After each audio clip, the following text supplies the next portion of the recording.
10 એવી વસ્તુઓ જે કેન્સરનું રિસ્ક ઓછું કરવામાં મદદ કરે છે. સૌથી પહેલું છે રાંધેલા એટલે કે કુક કરેલા ટમેટા. ટમેટામાં લાઇકોપીન નામનું તત્વ હોય છે જે ખૂબ શક્તિશાળી એન્ટીઓક્સિડન્ટ છે. એ તમારા કોષોને પ્રોટેક્ટ કરે છે અને ખાસ કરીને પ્રોસ્ટેટ કેન્સરનું રિસ્ક ઘટાડવામાં મદદ કરે છે. બીજું છે હળદર. હળદરમાં રહેલું કર્ક્યુમિન નામનું તત્વ શરીરનું ઇન્ફ્લામેશન એટલે કે સોજો ઘટાડે છે અને કેન્સર સામે રક્ષણ આપવામાં મદદ કરે છે. પરંતુ તમે એને કાળા મરીની સાથે લેશો તો એનું એબ્ઝોર્પ્શન વધશે. ત્રીજું છે સફરજન.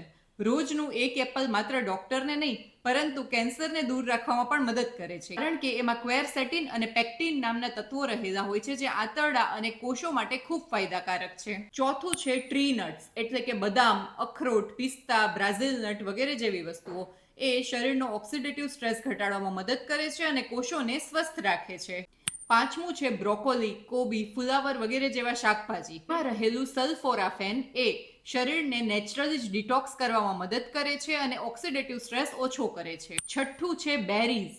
સ્ટ્રોબેરી, બ્લુબેરી, બ્લેકબેરી બધામાં વિટામિન સી અને એન્ટીઓક્સિડન્ટ્સ ભરપૂર માત્રામાં હોય છે જે તમારા શરીરને કેન્સરના કોષો સામે રક્ષણ આપે છે. સાતમું છે ગ્રીન ટી. ગ્રીન ટીમાં EGCG નામનું એક પાવરફુલ કમ્પાઉન્ડ હોય છે જે બોડીને હેલ્પ કરે છે. આઠમું છે લસણ. લસણમાં જે ઓર્ગેનો સલ્ફર કમ્પાઉન્ડ્સ હોય ને એ ઘણા બધા રિસર્ચમાં કેન્સરનું રિસ્ક ઓછું કરે છે એવું પ્રૂવ થયેલું છે. નવમું છે બધી જ દાળ અને કઠોળ. રાજમા, ચણા, મગ, મઠ વગેરે જેવી વસ્તુઓમાં ફાઇબર્સ અને પ્રોટીન ભરપૂર માત્રામાં હોય છે. એ તમારા પેટના આંતરડાના જે ગુડ બેક્ટેરિયા હોય એને સ્વસ્થ રાખવામાં મદદ કરે છે અને ખાસ કરીને કોલોરેક્ટલ કેન્સરનું જે રિસ્ક હોય એને ઓછું કરે છે. 10મું છે અળસી એટલે કે ફ્લેક્સીડ્સ.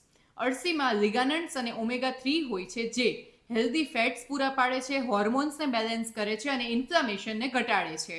પરંતુ હા, આમાંનું કોઈ ફૂડ એ સુપર ફૂડ નથી કે જેને ખાઈ લો એટલે તમને કેન્સર થાય જ નહીં. કેન્સર થવા માટે બીજા પણ ઘણા બધા તત્વો, લાઇફસ્ટાઇલ, ધૂમ્રપાન વગેરે જેવી વસ્તુઓ જવાબદાર હોય છે જે તમારે અવોઇડ કરવી જોઈએ.